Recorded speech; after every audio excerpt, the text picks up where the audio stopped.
Welcome to part 3 of our random movie discussions that we're doing on my DVD collection I have, as you see behind me. And now, where we left off, we were talking about Office Space as the last movie, and so now we're going to continue forward, and now you're going to pick one of your movies that you've seen. This one happens to be one of my favorite zombie films made of all time, aside from another one, and I'll bring it up here in a second, and that is going to be Return of the Living Dead. It came out in 1985, and this is actually like I said, my favorite zombie film, and next to Day of the Dead 85. And this film, I mean, what can I say? Everybody should see this right now. This was like the most iconic punk rock vibe zombie film of all time. This one is actually interesting because it takes a different approach from the George Romero's approach, where this guy the director of this film used to work with George Romero back when he did Night of the Living Dead and Dawn of the Dead. And some mutual breakup caused this guy to go his separate ways, and he created his own genre of zombie films. Instead of the traditional, kind of slow walking, eat flesh, kill the heads type zombie that we all got used to, this one focuses differently on zombies where they're unkillable, they run, and they eat your brains. And I will tell you right now, these zombies, in my opinion, are far more intimidating than George Romero's. I felt like he took the zombie and upped it and gave it a new world of things. And he made it iconic because you do hear people occasionally go brains when they hear zombies, but you should be thinking about George Romero's, but you don't. A lot of people just like the brains thing. And I'll tell you right now, I love this one. Like I said, it's my favorite. I liked this one follows kind of a kid and this one guy named Bert, and I forgot that. Or no, it's Frank and Freddy. Frank and Freddy, yeah, not Bert. Yeah, Frank and Freddy, and they work at this kind of like morgue type thing. Like some kind of like research facility where they keep dead bodies, dead animals, just pretty much anything medical. It's like a medical supply warehouse. And upon hitting a canister, which we get the famous Tar Man, that became the iconic face, pretty much the bub of the series, but not nice. But he came the face of the franchise, and they unreleased the gas out of that, and pretty much all hell breaks loose, and it brings people back from the dead. And we go with this kind of like zombie punk rock 80s. Like the 80s is like my favorite decade when it comes to like themes, and it's strong in this film. The zombies are scary.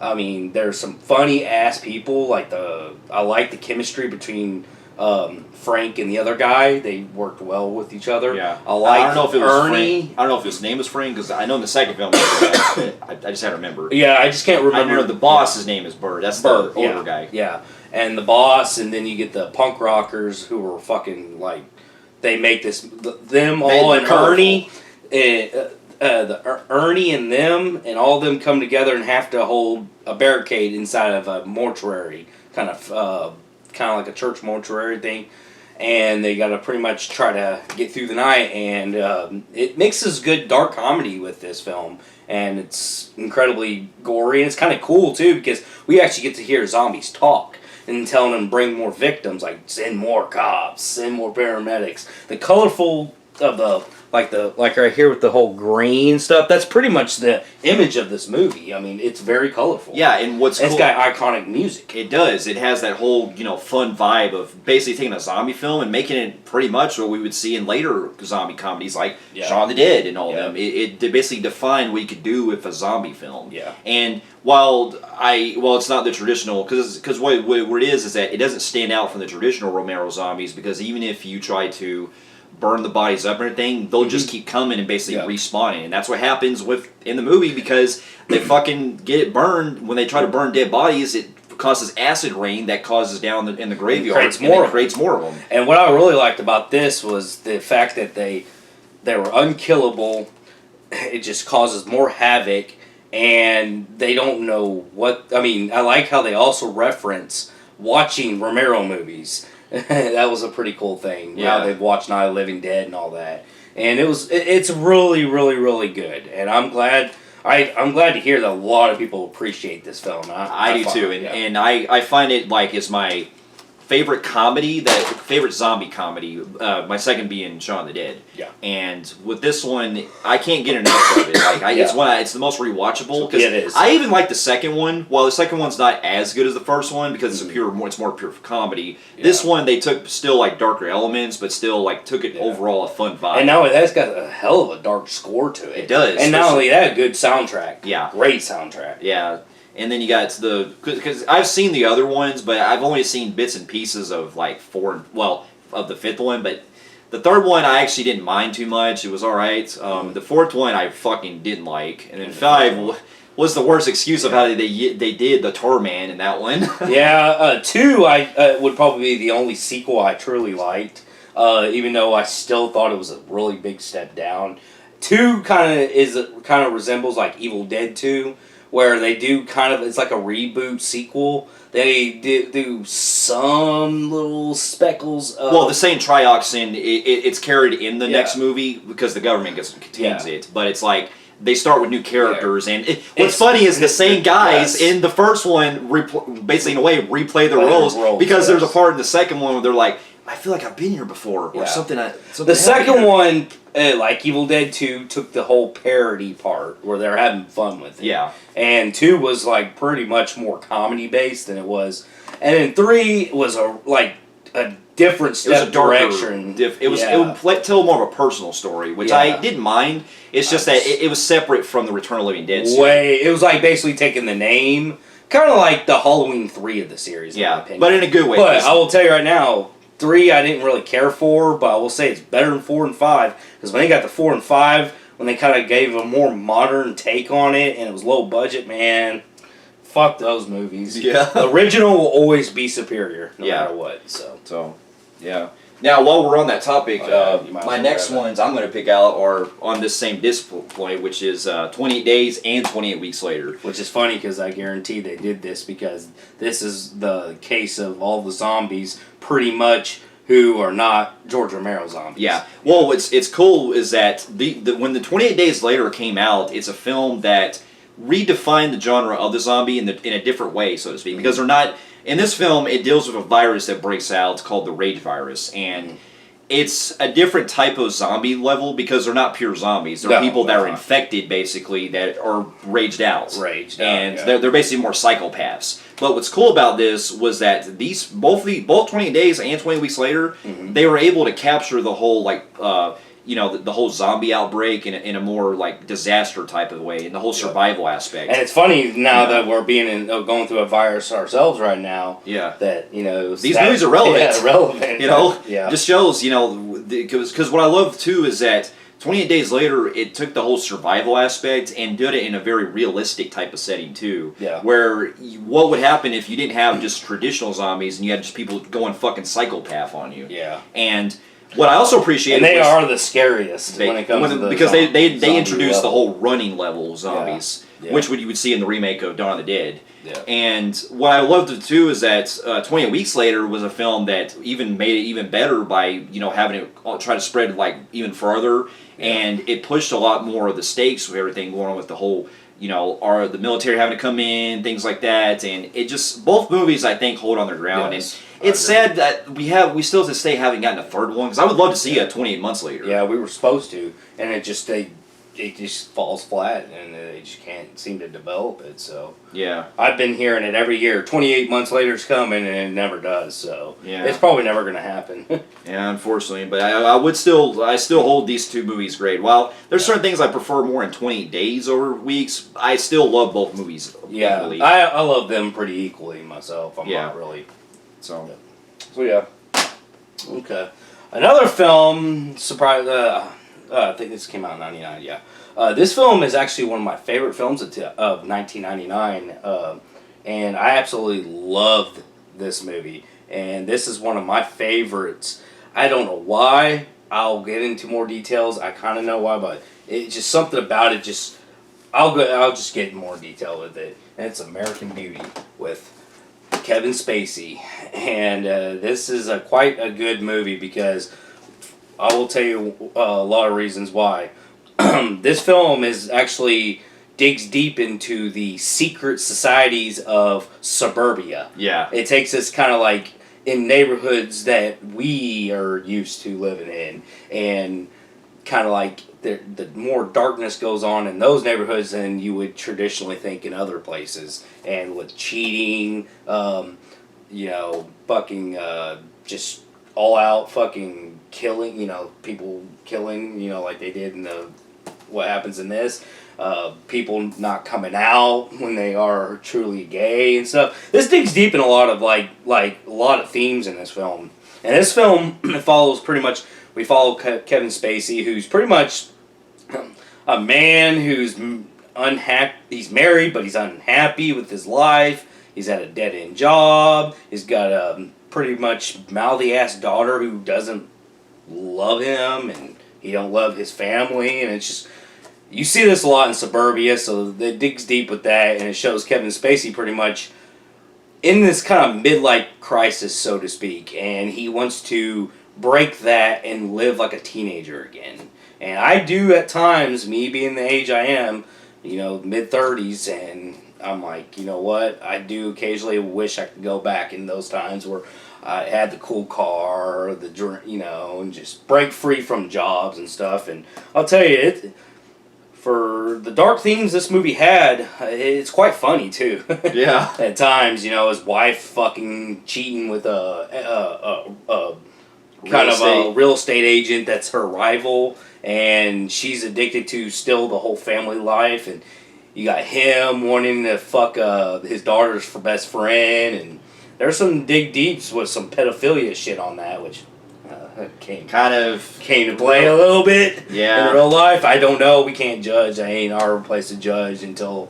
the facts are facts. But then you got the daughter who's got the story about the guy who moved next door to them, and he lives kind of like in a military style life with his dad being like all pro military, and he's a strict asshole. And then he's kind of have a secret in his closet, so to speak, and then he thought his son was doing stuff. The son is like really fucking bizarre because he likes to video camera his daughter, and they become real close because weirdness brings weirdness together. It's very poetic, what it's hard to explain because it's very poetic. Mm-hmm. Everything in this movie has themes, and it all comes crashing down towards the end. And I will tell you, it's my favorite fucking movie of 1999, and easily I will say this is probably in my top 50 favorite films ever made, and honestly, it deserves all the Oscars it got.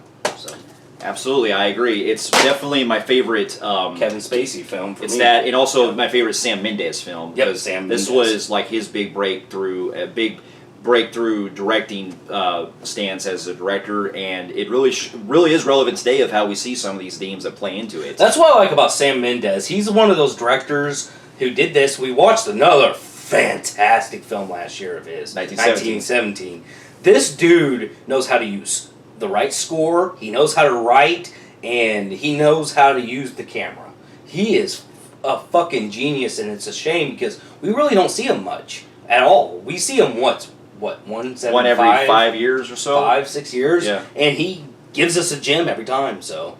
Yeah, and so, but also it's not only is it poetic, but it also plays into a lot of, this movie also came out around the time that Office Space did, because we were in the 1999 we were getting movies that deal with office life, The Matrix, Office Space, Fight Club, all those movies that were dealing with people that wanted to escape the type of traditional life and basically free themselves. And this movie really did show that. You know what? That's a genre of its own that I'd like to see more of, because I like that because everybody can relate to that. Yeah, so. And so to this day it holds as one of my favorites. Yep. So. All right, another film. Let's see. Another film I'm gonna pick out that to this day I think holds as one of my favorites. One of my actually personal one of my all-time favorites from Kevin Smith that to this day I still can't get enough of is Chasing Amy. Now this is a film this was his follow-up after he did for Mallrats and Clerks, that he took a more tight kind of more romantic comedy and kind of doing some more serious stuff in this, because in this film it deals with Ben Affleck's character, who is a comic book artist, with him and his friend played by Jason Lee, who meet this girl that is named Melissa, and she at first, Ben Affleck's thinking he's going to probably get with her and everything and try to make a move on her, but it just becomes realized that she's a lesbian, and the way it plays into the themes of how much they because they start out basically trying to be friends and stuff, and then it shows a lot of the heart that Kevin Smith puts into, because it deals with pretty much the overall themes of a woman that is claiming to be a lesbian, but she also has a past of her own as to why she became who she was. Yeah. So I think that the way that Kevin Smith wrote this into it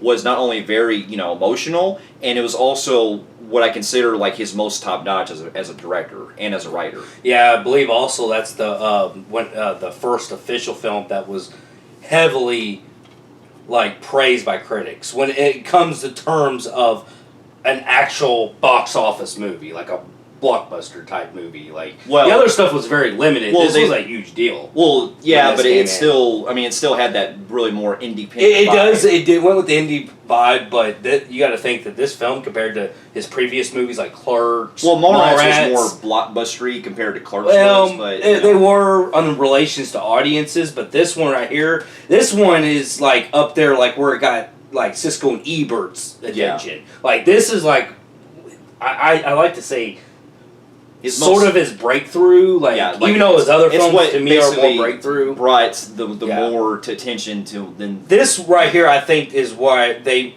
officially. Well, he got his attention Hollywood too. Yeah, well, Hollywood, not only that, but people saw this and said, Kevin Smith can now direct not just indie films. He could direct now Superman, which he almost did. He almost did, because if you ever heard the story he talked about, when he got this script of Chase and Amy going out, he was commissioned by Warner Brothers to possibly do a script for Superman. Exactly, that's what I'm saying. This movie right here pretty much allowed other directors and production companies to say, you know what, he can now make major films. Yeah, and it still to this day holds it. It's still an overall great movie, and while Jay and Silent Bob are also in this too, they still have a relative point, and it's the only film out of the entire franchise that Bob actually has a really the most dialogue with. Yeah. Besides maybe in some of his more other ones, but this is one where he's the most talkative because he talks about the Amy story. Exactly. And it's very emotional, and it just shows he relates to him on that level of where he's going with. Yeah, it's a very well written film by Kevin. Yeah, and what was surprising was that in the Jay and Silent Bob reboot, they revisited these characters in this again by bringing back Holden and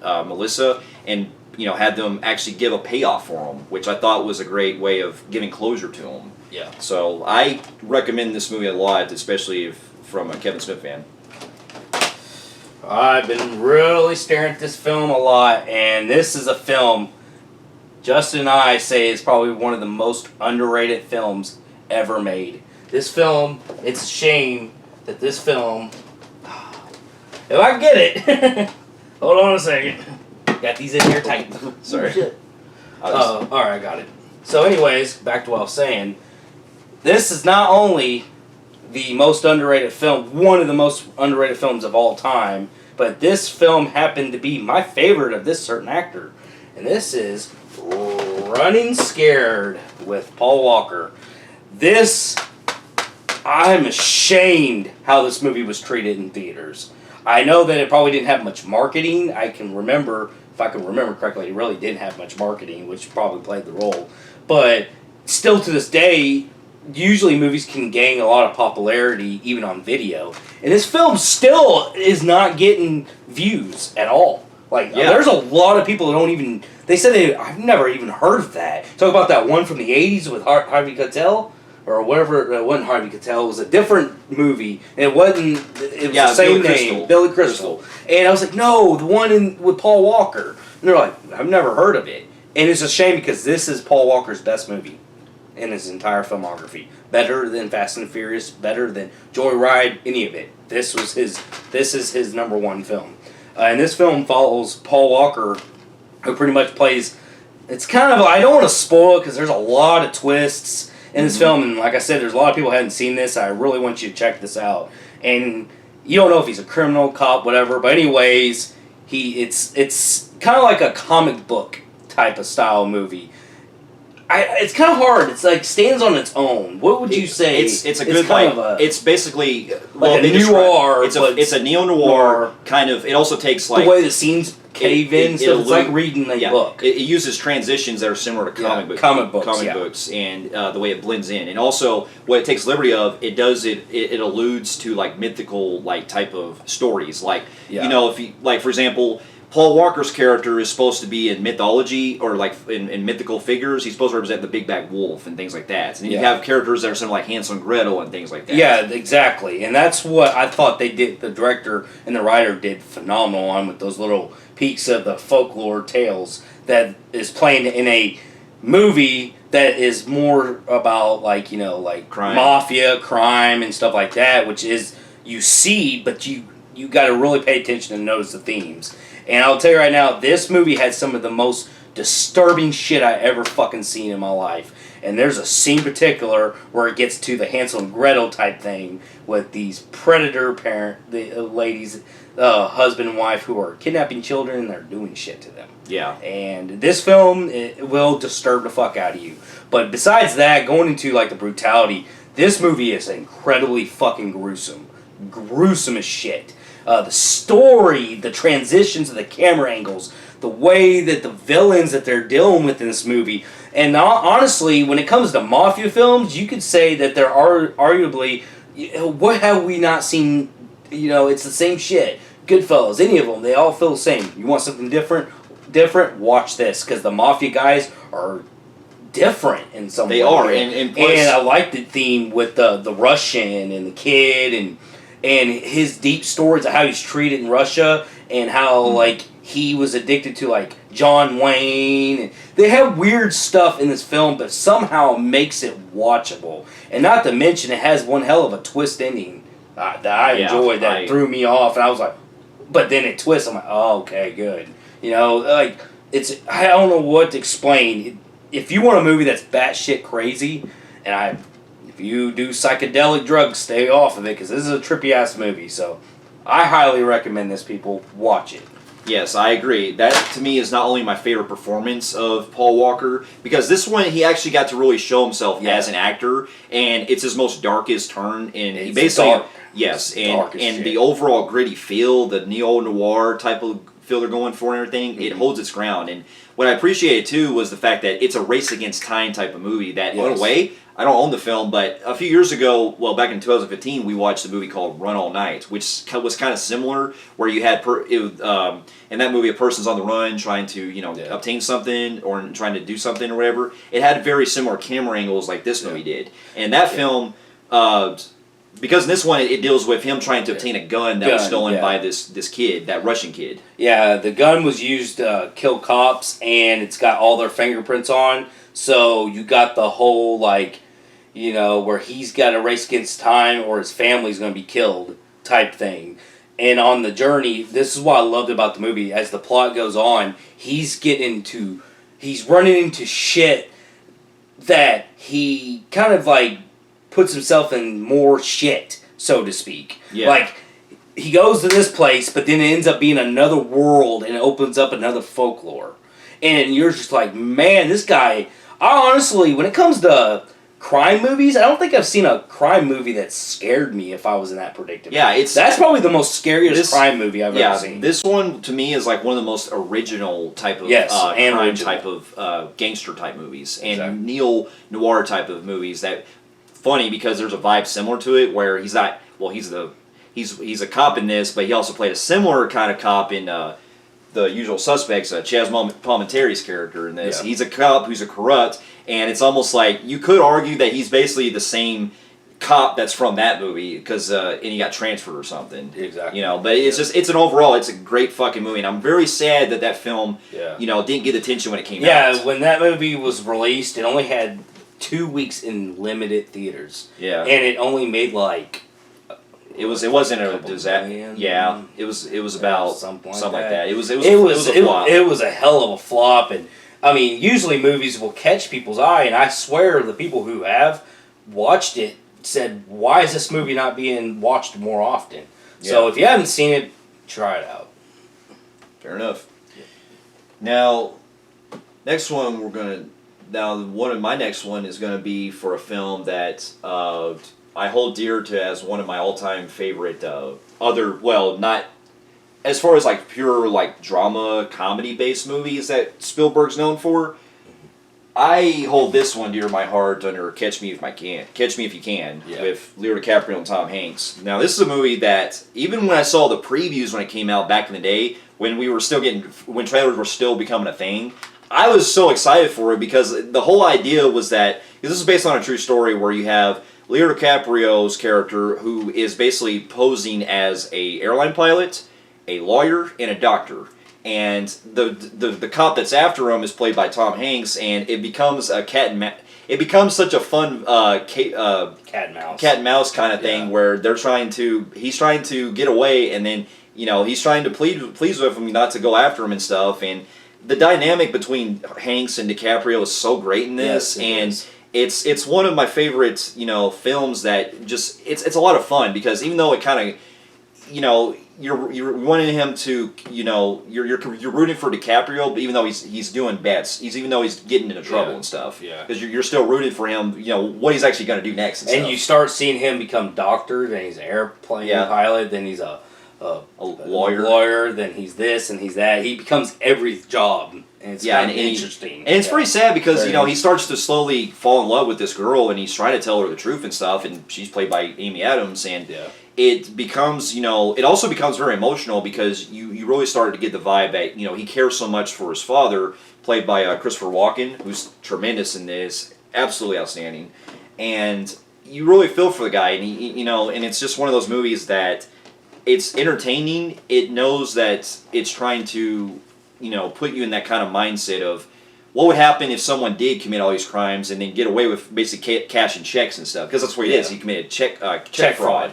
And what's interesting is that while Tom Hanks' character wasn't based on a real life guy specifically, there was some stuff that was still based around about I think it was a group of people that actually caught the real life guy and things like that they had to combine in the story, and the way it played out was just it was fantastic. It starts out like Tom Hanks and him are real enemies because of that, because he wants to pursue him so bad. But then you start seeing that Tom Hanks wants to really talk to the guy. Yeah.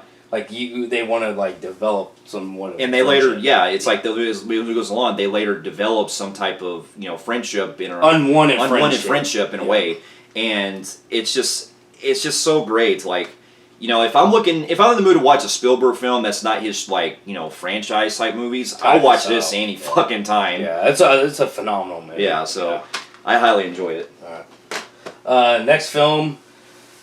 Well, I know we're going to catch a lot of shit for this one, but I'm sorry. I find this film to be highly underrated. And I know a lot of people, well, it depends who you are. There's people that grew up with the show, probably will be fucking pissed off. And there's people who watched it in general said it was fucking just pathetic. I'm sorry, I disagree. I'm going to go with this film right here, Miami Vice, starring Jamie Foxx and Colin Farrell. And this film is actually the live action movie, the show. It's basically the movie version of the popular hit show from the 80s.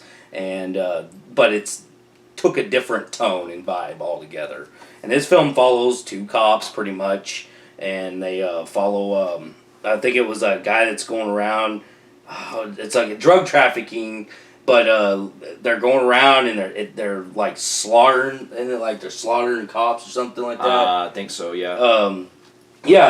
The people that they're pursuing, they're getting closer to, but they're all getting killed off. Yeah.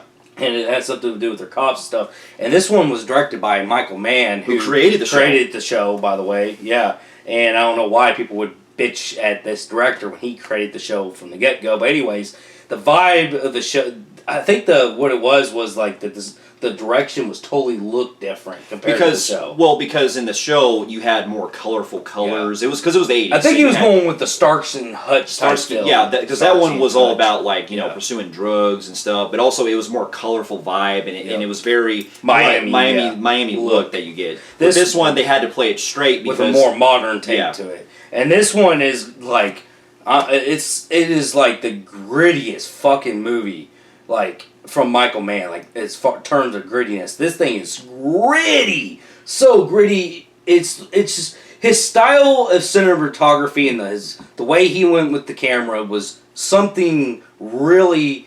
It was really unique. You know what he did? He actually experimented this in Collateral, which is another great movie. Yes, Collateral was the only one that compares to the visual effects. He was experimenting with HD cameras because there are scenes in Collateral, like I believe in the club scenes, and I think some other scenes that are around the movie, where he started using HD cameras, and you want to experiment that with this movie. So on some scenes, you can tell that the way he's going for that whole documentary type feel is how he was going with that more gritty aspect. Yeah, see, it's weird. It's like a documentary type feel, like you're following him around, but yet it's still a movie. And it like you said, the HD camera and the style of how he blends the scenes together is phenomenal. Not only that, this had some of the most realistic gunshots I've ever seen in a movie. Like, that's including like movies like Heat and all that. Like, this is as real as it almost gets. Yeah, there's the real thing. Yeah, there's a whole scene like at the beginning where this one person gets shot, and it's like the bullets are fucking the way they're scattered around. It's like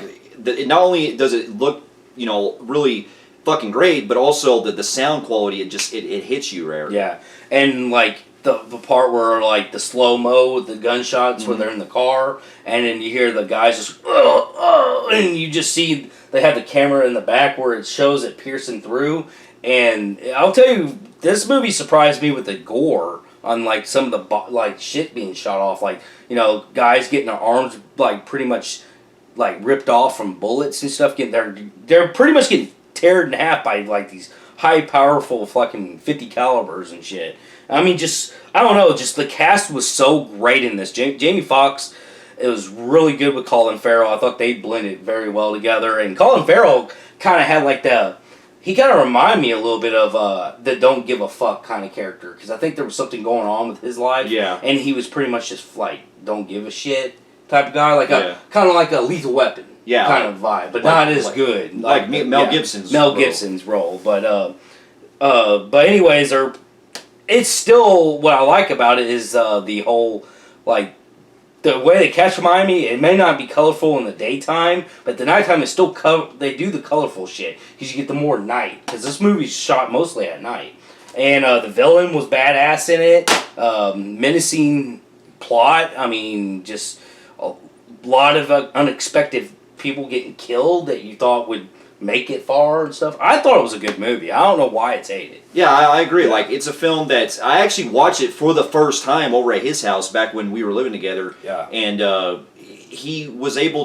Michael Mann was able to capture so much of what, going this whole gritty vibe of the not really, well, that's separate from the show, but I think it really captured in a good way. And then while I heard the show is really great, and I'm sure it's an iconic series, I just want to check it out. Why a lot of people don't. Well, I would like to check it out sometime, but just as this overall movie, I still enjoyed it for what it went with. In fact, off topic, there's a game that me and him play called Kane and Lynch, Dead Men, and then there's another one called Dog Days that kind of has that similar kind of Michael Mann feel that was like this movie, exactly. Which was a lot of fun, even though those games were pretty flawed. But I'd like to see more movies take that kind of visual approach, not to mention realistic approach on gunshots. I like that style. I want to see more of that style. Well, he later did it in Michael Mann later used entirely HD cameras in Public Enemies. So if you haven't seen that one, he used all HD cameras. Yeah, I remember that one. I kind of want to see him come back and do another gritty cop type movie like that, more modern take. Yeah, but overall, I highly enjoyed it, and I think it's definitely one of my favorite Colin Farrell performances. Even though I prefer some other films he's in, he was great in the movie. Yeah, and so is Jamie Foxx. So my next one is a film that I grew up with, falling with, and it's actually a film to this day. It's actually one of the most it's the film that I go to. It's one of my other go-tos as far as like legal dramas. That's going to be The Client from Joel Schumacher. Now, this is a film that I grew up with. It deals with Brad Renfro's character. May he rest in peace. I have no word on that. You haven't seen The Client? No. Yeah, this one, it deals with him pretty much. He comes across, he's a little boy that's hanging out in the woods or whatever, and he comes across this guy who's part of the mob, and he ends up basically a hitman who's working for the mob, and it has to do with this gun that well, he basically he saw a murder take place, and so essentially, if the whole point is that if he reveals what happens about the murder, the mob is going to go after him and stuff, and so it becomes pretty much a legal drama where the boy is pretty much having to go with some stuff going on with his mom and things like that, and he ends up getting taken care of by Susan Sarandon's character, and Tommy Lee Jones plays a lawyer who's trying to get involved with everything, and it's a great drama that really showcased of what Joel Schumacher will later do with A Time to Kill as far as legal dramas. Yeah, and Time to Kill was a great film. Yeah, and so I highly enjoyed it a lot, and it's definitely my go-to if for Brad Renfro, because he was outstanding in this film. So I think I might have seen it, but I can't remember it. So yeah, it's a film. I remember something like that with Brad Renfro, and it's having a hard time remembering it. So yeah. So all right, my next film is a film that heavily bombed in the 90s, and this film also was not liked by critics, and it has a very low rated score on both audience and direct as far as critics go, and I don't know why this movie is shat on, because I thought this movie was absolutely fucking hilarious. And this is Father's Day with Billy Crystal and Robin Williams. In this film, we follow Billy Crystal and Robin Williams, who play two separate guys who have been called by a woman to come to her house, and these were lovers back in the day. That both of these guys, she dated these guys somewhat in the past, and she basically asked them, her son is in danger, he owes bad people money, and you're the father, but she won't tell them which one is the father per se. So sends them on a wild goose chase to go find their kid, and when they do, they feel like they now notice he's in deeper shit than he is with loan sharks. And pretty much that's basically the short plot of it, but this movie was hilarious. Billy Crystal and Robin Williams were great together in this film. This is a funny movie, and the shit that they get into is just batshit crazy. It's another one of those adventure type personas where you get in a vehicle and you're going from city to city, and you have the boy. The boy is like a troubled kid that's pretty much running after a girl who doesn't even love him anyways, because she's after Sugar Ray. Yeah. Which funny, because Sugar Ray, I think they were using a different band, weren't they? No, they were in the game. Yeah, they were. Okay, yeah, that's right. They were legitly going by Sugar Ray in the movie instead of using a fake band name and stuff. But yeah, and she was in love with him, so he's following her, and he keeps disappearing, and Billy Crystal and them having to run after them, and they basically, later on in the film, they try to find out who really is the father, so you get them bickering back and forth. Well, he's got my hair. He's got my IQ. He's got and all my that toes. shit. Yeah, he's got my toes. See that? So, I mean, these two are just, like, they worked like fucking peanut butter and jelly. I love this movie to death. Yeah, I agree. Like, I finally got a chance to watch the movie for the first time.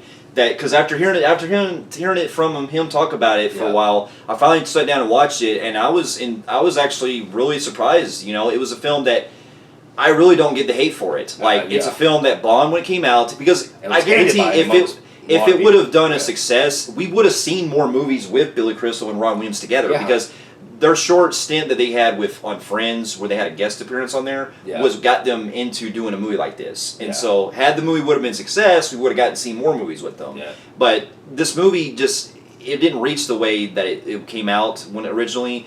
And over time, after Prawn seeing it, it's really holds as a fun. It's really funny at times too, especially at the beginning when they go to see one of the father of the girl that's that the son that they're looking for is with. And we have that scene where it's the dude from Dumb and Dumber, Charles Rocket, who sees him basically talking on the phone, and then he basically hits Robin Williams with the phone after he's trying to tell him the whole story about it and everything, and then one of my favorite parts is when they're at the concert trying to retrieve there's these Australian guys after the boy, loan shark guys, and they're sitting there like trying to chase after the boy, and they got they're at a concert, so like the crowd is like so like fucking so packed up they can't get to where they got to get to. So Robin Williams had some kind of injury where he had to have a plate put in his head, and he goes around fucking headbutting people to the lyrics of that one song. Yeah. He's like, boom! Wasn't it him or Billy Crystal? I think it was Billy Crystal. That had the fucking plate head. I think it was Billy Crystal. Billy Crystal, I think it was. But, I mean, the shit that... I mean, it's soft, just standard comedy, but it just works so well. It I don't know. does. It was fun. And it's a shame not only critics hated it, audience hated this movie. Yeah, and it's a shame because the movie actually had some heart with it, too, because even though the two guys they're both suspected as being the father, they still have some really fun moments with the boy and everything, and I thought it was really heartwarming. Yep. And so yeah, I do highly recommend it. So let's see.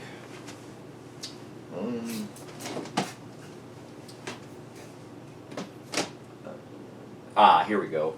So there was actually a film that came out in 2010 that, believe it or not, didn't get quite the attention it made because it was actually from the director of Taken that did this movie, and believe it or not, I think it was one of the last great movies I've seen with this actor until on a different level, of course, and that's going to be From Paris with Love.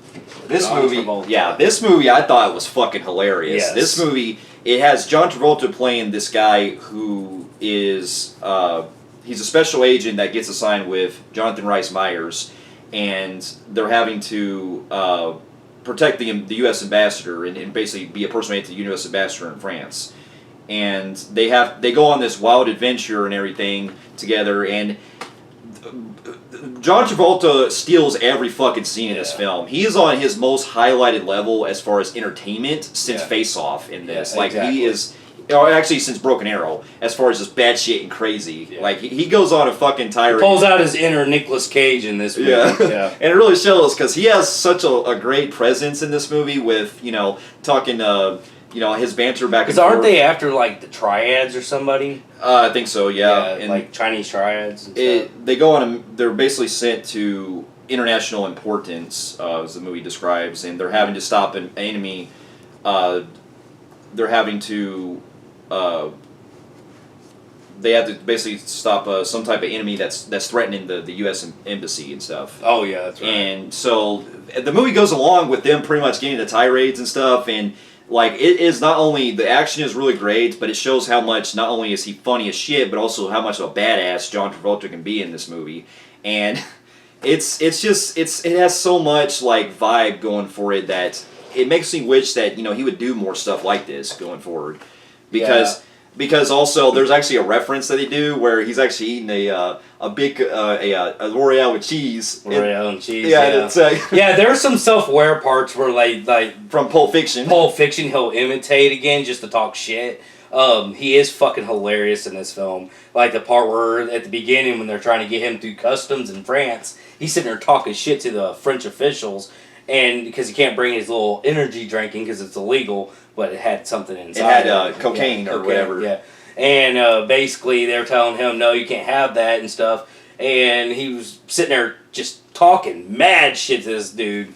And then finally when he gets past the custom things, he goes, "You're going to do this shit to me after we saved your ass, not in one world war, but two?"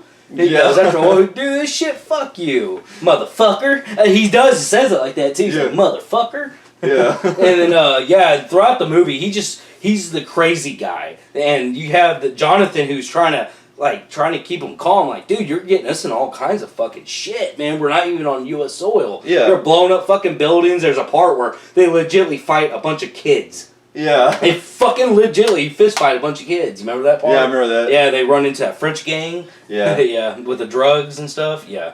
Yeah, that's what I'm saying. So this, I can't get enough of this movie. And while I had some entertainment with The Fanatic from last year, that was on a whole different level. It would be cool to see John Travolta legitimately playing something like this again. And in fact, if they ever did a sequel, I would be down for it because I was so fascinated with his character that I really do want to see another film like this. So, yeah. Let's see. Just looking through. Whoa! Ooh. Sorry. I just put these over here. It's Ozzy Osbourne. Yeah. So another film I want to talk about is everybody loves this film, so I don't think I could say that a lot of people hate it or find it underrated. I've seen a lot of people talk about this. I thought it was a pretty cool new take in horror, something a little different. Well, we've seen something parried before, so in the past, but this film I like to talk about is The Descent. This film came out, I believe, in 2005, and this film is about a bunch of British women that come into America. Is it British or Australian? Well, I think it was American women, or no, I think it was a mix they of were, all no, of them. They were from another country. It was actually a cool take where we usually see Americans going to foreign countries, but we see, because I think it was made by Neil Marshall. Neil Marshall. I think they were British, yeah, and they come and explore the Appalachian Mountains here in America and discover this this kind of big cave, and they decide to go down. And when they go down, they get to a point where they can't get back up. So their only option is to keep going until they can find an area of exit. And when upon going down deeper, they find something very sinister has been living underground for possibly millions of years. And this film is actually one of the rarities that is an all-woman cast when it comes to horror. And this was a really neat, good concept. These they run into these like creature, bat-like human type things that's been living underground, and boy, man, was this movie fucking incredibly gruesome. Holy shit! Yeah. I remember this film came out around the same time High Tensions did. High Tension was 2003. Yeah, so it was probably around that it was era, around the time when Wolf Creek came out. Wolf Creek. So I'm just saying those type of movies we were getting a lot more gruesome as movies. Yeah, Splatterhouse. Splatterhouse. Yeah, and I'll tell you right now, this was a good concept because like when they're stuck down there, I like the whole like it claustrophobic, being stuck down there in the cold caves and can't get out.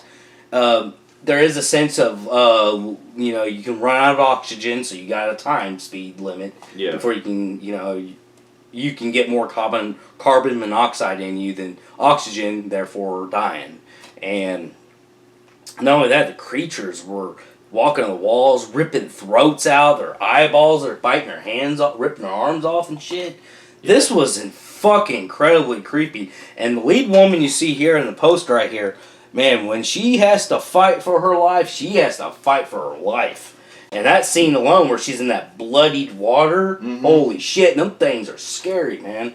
But yeah, I find this a really good horror film to go to. Yeah, I agree. Like, that movie was not only, it was the whole claustrophobicness of being in the caves and stuff was very, very creepy, but it was also, the creatures themselves, they come around, they very look reminiscent of like those, kind of, it's been a while since I watched it. Didn't they kind of remind you of those creatures, the vampire, the Reapers from Blade 2, kind of? Yes, they did. They did look just like them. I remember that, yeah. Yeah, with the cold bald kind of looking stuff. They're white and bald, and they got some fucking razor sharp teeth and long fucking fingernails. Yeah, this movie gets fucking brutality like to a T, especially like that scene that he just described earlier. And the women cast were great. Yeah, they were all fantastic, and this is what really got me into really liking the director Neil Marshall's work, because I saw bits of Dog Soldiers, the one he did prior to that, Dog Soldiers, but I haven't fully watched it because I remember my mom rented it one time. See, that's why I know it was they were British, because Dog Soldiers was British and it was shot in the UK, and he went with a whole British girl. All the girls were British and they were coming to visit America. And they also had another theme going around where there was tragedy with our main character, and she needed a vacation, kind of like what we saw with Midsommar. Yeah, that's what I'm saying. Yeah, and so I highly enjoyed the fantastic. And there's actually an alternate ending that I saw that was basic, because there's actually, when it was actually released in two versions. There was they had two endings. So the ending that we got here in America was the one that essentially showed that if I remember correctly, that's the one where she survives. And then the second, the actual release in the United Kingdom, the international version is the one where basically they all die, and she basically does escape. So if I'm recalling, the second film, and I haven't seen the second film, by the way. The second film continues from the United States, the American ending. I've seen the second film. They actually continue on with the American ending because that girl was found. Yeah. And she is forced to go. I think she was forced or not forced, can't remember. But this one kind of did what Hills Have Eyes 2 did, where military and kind of more mercenary-ish type people were going, and cops and stuff are all going down there with her. And they go. It was more by numbers compared to the first one, because the first one was unique. Now you have nothing left but to do the same thing over again. Yeah, I heard more body counts, and but there's actually a big twist with the character we thought died in the first movie that comes up to play in the second one. Yeah, and so I haven't seen the second one, but I heard it was a step down compared to the first one. Yes, it was, because I mean, I don't know, the quality and everything just seemed like it was a bit. Yeah. Well, also I heard it was like the lighting. I heard also was also more shot more in the I don't think it didn't lit the darkness the way it should. I don't think they. I can't remember if they even brought the original director. No, I don't think. No, as far as I know, Neil Marshall didn't direct this one. Yeah, because it was different. It looked different. Yeah. So. Yep. So here we. Speaking of horror films, as far as like movies that I go to if I want something like a little different, as far as that mixes horror but also like a more action type of vibe. If I'm going for a film of this actor's like filmography that kind of stands out but in a really good way and something quite different from his usual stuff, I'm gonna go with End of Days with Arnold Schwarzenegger. I was about to grab that next. So, thank you. I'm glad you grabbed that. I forgot all about that. I was about to grab that, but then I looked down, saw something else. Yeah, this film to me is another underrated film of the 90s. In fact, this came out in 99 when we were getting the whole like Y2K, the end of times kind of thing. So it was around that period when we were getting movies like this, Dogma, Stigmata, and things like that. Basically, end of the world was 2000. Once the clock struck to 2000, the world was over with. Yeah, and so basically movies were chopping at the bit. So sort of like 2012. Yeah. And with this movie, what was really great about it was good to see that Arnold was pretty much doing a different type of performance than what he's used to. Because instead of him playing the more like straight action type guy when doing one-liners, this one he was able to really showcase himself as an actor and being able to go through a pretty dark fucking story where he's having to deal with like depression. He wants to basically die, and essentially it's the end of times where he has to basically come across, like, try to survive from this. He's trying to fight, basically, the devil. And Gabriel Burns plays the guy that the devil takes the form of, and it becomes pretty much a race against time with them trying to stop him from trying to impregnate Robert Tooney's character from creating the Antichrist. And it's just, it's not only is it very dark and gritty, but also the whole, like, the performance that Arnold gives in this is so captivating and so stoic not really stoic, but it's so like, very how do I say, it's very centered and everything. It's so great to see him basically do something that separates from his usual. Yeah, because at the time we only saw Arnold as the badass muscle guy kicking ass, taking names type thing. This one took a more very hard, gritty approach, and Arnold is actually like Max Payne in this film, and Mad Max both at the same time, because he's a guy who pretty much has nothing to lose. He's a drunk. He's pretty much doesn't give a fuck about life. Yeah, because he wants to die. He lost his wife and daughter, and shows how much depression he goes through. He's so ruggedy. You look like he comes off as a guy who's tried to commit suicide quite a few times and failed. And when he goes after helps this girl, I feel like that's when he feels like he has more of a purpose in life. He sees it. And that's where he's going after that guy and trying to protect her. That guy's trying to kill the little girl. Yeah, and not just that, but I also like the cinematography, the whole visual look they give to like a lot of the atmosphere they put in is very captivating. I think Peter Hyams did a great job with having the lighting in some scenes, because it's very dark throughout this entire film, the way he's lit and everything. Yeah. And plus it had, and this is a trivia note, this was also in the soundtrack. This was also the first song that Guns N' Roses had worked on since Slash parted ways in the '90s, and they did this song called "Oh My God" that's on the soundtrack, which basically was a test for them to do their next album that was going to come out years later, which would be under Chinese Democracy. So the soundtrack was great, and it had like a really good fucking, good balls to wall action. Some scenes, especially that train part where he's fucking trying to take down the devil and stuff. Yeah, and that ending where he did his thing, and that's the first time I think I saw, other than the Terminators, I have with Arnold in another movie, because he was undefeated and everything. He'd kick everybody's ass. That's all he's used to. So yeah, so I definitely one of the most underrated films of Arnold's that he's done. So now this film right here, I think people have reviewed this thousands of times, and I think almost everybody says that this film is in their top 50 ever made. So I'm just going to go ahead and talk about it because I absolutely, again, love it. And I think this actor has done so many famous movies, but I think this is his best movie, his best acting lead role. And that is Scarface with Al Pacino. And I will tell you right now, what can I say that no one knows? This movie's probably been watched more times than, fucking superhero films or anything. This is like the Batman of crime. Yeah. Of this genre. I mean, everybody knows this. Even fucking 12-year-olds know this movie. They know the name. They know the quote, too. Yeah, they know the quote. And this is actually, surprisingly, was a remake of a film made in like the 30s. Yeah. Yep. And this film follows Al Pacino, who's a Cuban immigrant brought into the United States during the Cuban kind of U.S. battle. They were Fidel Castro. We don't like him. And he sent us the immigrants here and all his criminals, pretty much, the ones that were exiled out of his country.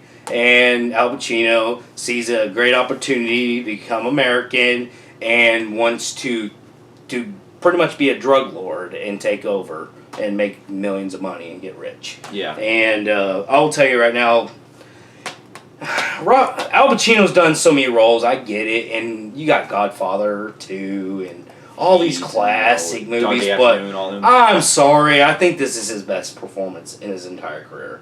I love this movie to death. Great story, and it's weird because he's the enemy, but when you have the enemy versus the enemy, you're picking whose side you're on his side. Yeah. More than you are with that other fucking cocksucker that ends up putting the hit out to kill him. Manning or whatever his name was. His friend? No, not Manning. Salsa. Salsa. Yeah. And this film also had an earlier appearance of Ding Ding Ding Ding, Mr. Hector. Yeah. Yep. And he was the guy that pretty much caused Scarface, that really got Al Pacino killed in the movie, because he worked for Salsa. And he was going to do something against a child. And that's why this is where the point where I think people rooted for Al Pacino's character when you have villain-on-villain films, because he was sympathetic. You don't touch women, you don't touch children. Yeah. And that Salsa guy was going to do that, and he said, fuck that. Bow! We broke our fucking treaty right there. Fucking shot that guy. But yeah, this movie was a hell of a good story. And this is something you can watch more than once. And great chemistry. You had Michelle Pfeiffer. Mm-hmm. Holy shit, she was young in this film. You also had the dude that was on Ozark that's in this as the cop. The one who gets shot in the stomach. Yeah. What's his name? Yeah, I know what you're talking about. Yeah. There's a lot of earlier appearance of other people in this. We also, another Breaking Bad star. His friend Manny was in Breaking Bad. Yeah. He was the head honcho of the cartel in that. So it was kind of cool seeing that. How this movie played out. It was great, and it also was a film that focused on the vibe of Miami in the 80s, and it's pretty strong in that film. And I mean, I don't know what to talk different. Everybody has studied that film, so I just thought I would talk about it. I absolutely loved it. So. Yeah, I love it too. It's definitely one of my all-time favorite gangster films, and Al Pacino performances. Yes. I think, if I'm going to be nice, I'll say that it's kind of a tie, because I love him in Godfather, but if I want more entertainment Al Pacino, fucking rewatchability so much, I'll go to Scarface and rewatch that all the time as far as his performance. And what I appreciate with this movie the most was that it was able to show, even though Tony Montana is a flawed guy where he's killing people and stuff and he's doing stuff, but you still root for him because you just can't take your eyes off him. He's so mesmerizing, and that also helps with his performance in this because Al Pacino has such a charismatic performance that he goes through in a film like this that you just can't take your eyes off him. And even he has such the most quotable lines that even this day are iconic. Like, this town just one great big pussy just waiting to get fucked. And then the world is yours. And it spawned a video game. Yeah, the video game, which basically makes a what-if scenario where if he didn't die, you basically, get to play him and take over everything again. Almost every major rap artist praises the hell of this movie. Some of you even almost every rap artist has probably got the poster in their house. It's like a rule. Yeah. And another thing, I've seen people have fucking tattoos of it. I mean, yeah, his performance was like fucking mesmerizing. Like, it is so captivating to the point that you just feel like you gotta rewatch it and rewatch it. And I also gotta give credit to Brian De Palma because, he was, if you've seen Brian De Palma do a lot of his other traditional films where he has the tracking shots, he does it great in this one too, in a lot of scenes. And this is, I think out of his films, I think this is my most favorite of Brian De Palma's. And I can't get enough of it. Like, in fact, this came out around the same time that Miami Vice did, so if you're looking for a more like movie that's kind of more on Miami Vice's level as a film, if you're a big fan of Miami Vice, the TV series, this is one to check out if you want it more on that type of level, with the whole like colorful Miami look and stuff. So yeah, we're gonna go ahead and have a stop here. We'll be coming back here later in the future of a part 4. Don't know when it'll be, so probably about a week or 2. Yeah, so. Whenever he gets a chance to come back, we'll continue where we left off and go from there with part 4. So we thank you so much for everyone that's been watching. Stay safe, and we'll see you here on our next video. We'll see you later.